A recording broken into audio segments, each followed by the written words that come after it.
welcome back to Channel Sport this morning. Ifeanyi Enegede, sports journalist and analyst, joins us now to talk about Nigeria's AFCON qualifier against Libya. Ifeanyi, it's good to have you on the show. Yeah, it's good to be on the show, Tyron. Right, so it's 11 days until that crucial AFCON qualifier between Nigeria, the Super Eagles, and the Mediterranean Knights. And it's very crucial because Nigeria is still playing catch-up in that group.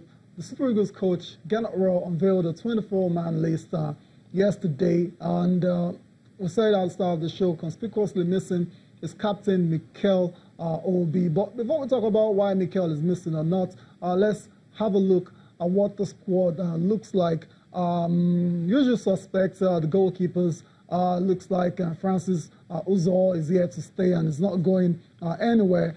He is on that list along with Ikechukwu Ezenwa and Daniel Akpeyi. The defenders are Olaino, Abdullahi Shehu, Shemi Ajayi, Brian Udowu, Chidozie Awazim, William Troost Ekong, Leon Balogun, Kenneth Omeru, and Jamilu Collins. The midfielders are Ogenyi Onazi, Wilfred Ndidi, Ogenekaro Etebo, and John Ogun, while the forwards is quite loaded, you have to say. Ahmed Musa, Kelechi Iheanacho, Moses Simon, Henry Onyekuru, Odion Igalo, Alex Iwobi, Samuel Kalu, and there's a return and a recall for Watford forward Isaac Success. All right, your thoughts. You've seen the list. Your thoughts, first of all, before I will focus on Mikel. Well, the list is looking at what we have there from the goalkeeper position. You can see we have 3 keepers who have been there for a series of qualifiers, even though there's still question why is Ezenwa in that list, because he's not having a good run of game time at Ayimba, but he's still there. I think the coach knows he went to the World Cup and I believe he has the experience to also make that team. But then you look at the midfield, there are just 4 players. And you look at the striking, but it's about 8 of them. Out of these 8, you're picking 3 out. And the midfield, I thought maybe there should be was that 8-man list you saw from the attack. Definitely 3 is going to be on the lineup. So what happens to the remaining 5? So I thought maybe the midfield, maybe there should be like maybe 5 or 6 in the midfield. I think the argument in defense of that, the argument would be that some of those guys, always those forwards, to the midfield, like Alex Iwobi, for instance, and I don't know if you feel that defense holds water. Yeah, the defense we still have the normal William Trostekong, Leon Balogun there, Olaino coming in there. Also, I think the list for the Libya game is okay. It's a good list. Not a bad list. Anyone missing that you expected to make this cut? Not really, because the only player that is not there is the captain, who is John Mikel Obi, and we understand the reason why he's been left out of the squad, because we're getting the report that the reason is because he needs time. Time for what? Time to the injuries sustained during the World Cup, he needs time to really focus on his club or thereabout. But we don't know the exact nature of the injury. So I think that's the only notable name that is not there, because Nwakali also is not having a good run of games, so I didn't expect him to even make the list. Okay. And Simeon Nwankwo, it's having should we make exceptions? Because a lot of people look at Kelechi Nwakali and they say there's a lot of promise there. Yeah. And he might have 1 or 2 challenges with his club, but some will say, why don't you make exceptions for players who have quality? Because you can have challenges at your club, and the challenge may not be because you are not good. Maybe the new coach, new format, new. So sometimes shouldn't there be that exception for players who have shown promise in an area where we lack quality? Yeah, that's why the previous game it was invited. I think the coach is still making some, because that midfield, if you look at the 4 players we have in that midfield, we have John Ogu there, we have Wilfred Onazi and Etebo. So these 4 guys, we know they are doing very well in their club. Onazi is having good runs of game, doing very well for Traz also. And I think Nwakali, because they will look at the performance time, the game time they're having in their club sometimes before you don't just invite someone who doesn't play. And you just give him, even though no matter how promising, he's promising, he has time for that. But if you look at the game against Libya, it's a qualifier, and I think the job will definitely be done at home. So I think going to Libya home will just maybe get a good result. Also, I don't see the Libya side taking any result from Nigeria. So it's a serious one, really. Yeah, and serious one. There's no time for experiment or thereabouts. Let's just go out there and pick the points, because we already lost 3 points to South Africa. So there's no time for this experiment or thereabouts. Bring the best players and let them go out there and give us the point, and that's it. That's what matters. There's a recall for Success. Isaac Success as well, to play for Watford. He hasn't been a part of the team for a while now. Yeah, what do you make of his recall? Yeah, his recall is a good one, because he has been playing for Watford. He has been coming, even though he's not starting the games, but he's coming in as a sub and he's making good performance. He's having good performances in those games. So I think calling him back, I think it's a good one also. Okay. And also, Isaac Success. Isaac, I don't think. Sorry before you continue. For Isaac, I don't think it's ever been about the talent. No, never. Yeah, I think a lot has been said about putting his head down and concentrate on football. And his focus, and it's been in the news for the wrong reasons as well. Off the field problems. At some point, injuries as well. It seems to have come that now, and like Ifeanyi said, he's starting to play games now. It's finding it very hard to to break in ahead of Troy Deeney and the likes, Andre Gray. Yeah. But he gets to come in regularly. Yeah, he gets to come in regularly. And he's starting to show what he's made of. He's got a couple of goals already this season.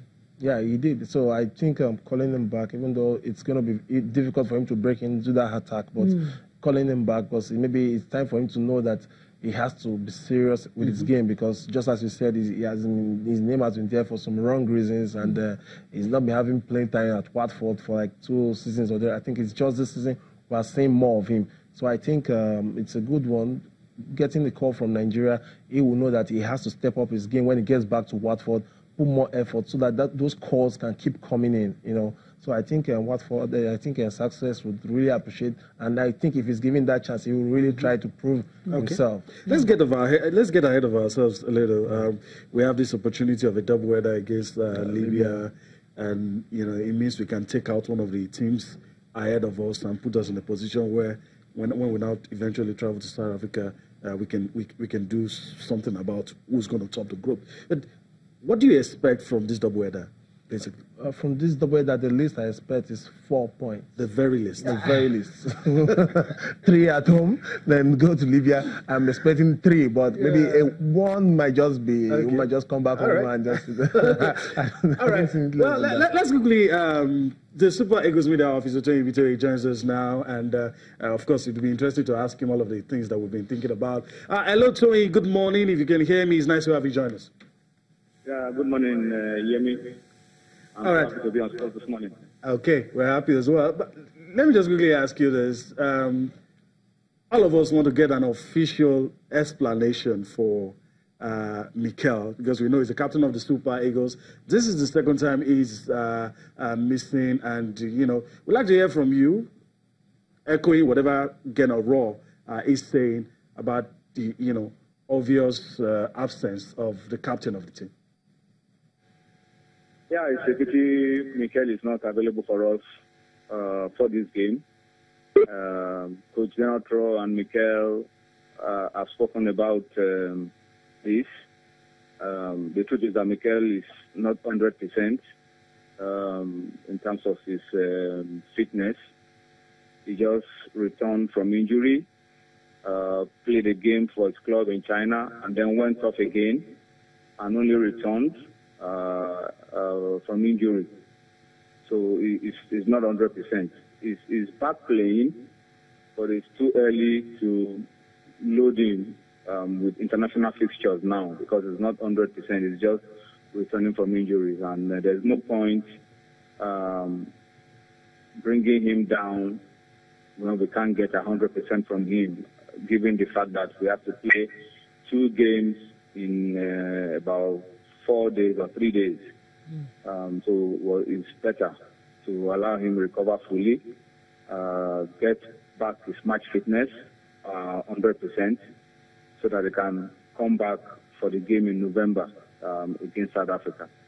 We will miss him, but sometimes it's better for you to allow your soldier to recover fully and be ready than to try to rush him back and then you aggravate whatever problems he's got. So That's why Mikel is not here. The coach and Mikel have spoken, and it's better for us to allow him get back 100% and then be available for the other games. Okay. There's a quick one I need to quickly ask you. Tai is also here with me, and Ifeanyi Negide. I'm very sure they're going to be throwing in questions as well. Without revealing team tactics and all the things that you guys do behind the scenes, how motivated do you think this team is to get back into reckoning in the group? Because we've missed the last 2 editions, and like people say here, no excuses will be tolerated. So how motivated you think we are out of this doubleheader?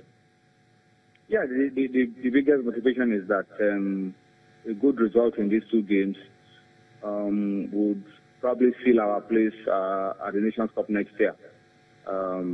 Libya are leading the group. We are 1 point behind. So if we are able to get maximum points from these 2 games, we will be 5 points clear of Libya with 2 games to go, knowing that our last game at home will be to Seychelles. So it's qualification in the bag if we can get those 6 points. And the motivation is, as you said, the last time we were at the AFCON was 2013. That's 6 years by 2019. So it's good for us to get back there. We are big in Africa.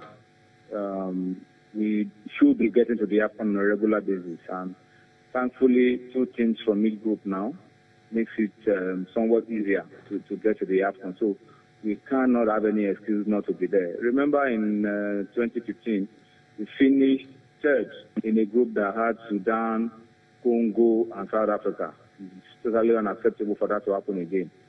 So that's the motivation for us to get these results and qualify. We want to qualify for the AFCON. Whether we win the group or we finish 2nd, the most important thing, first of all, is to qualify. Of course, we would like to top the group, but the most important, as I said, is to qualify.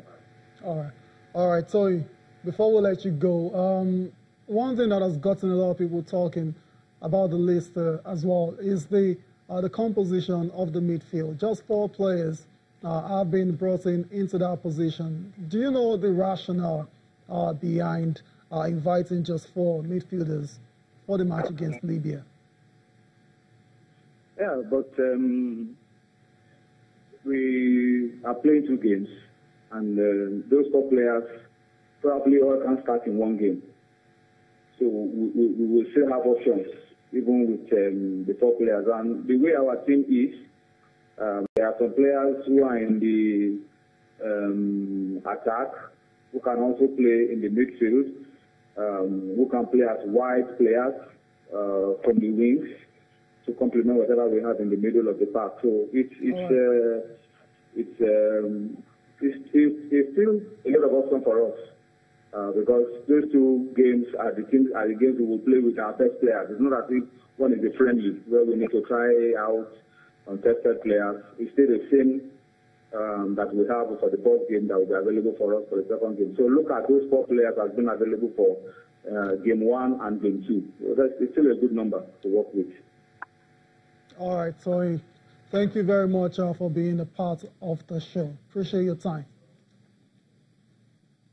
All right, so Super Eagles media officer Tony Ibitoye giving us updates on the Super Eagles squad for the AFCON qualifier against Libya. First leg is going to be on October 13 in Uyo. The second leg is going to be 3 days later. Okay, we need to go on a break now. When we come back, we'll be previewing match day 2 of the UEFA Champions League.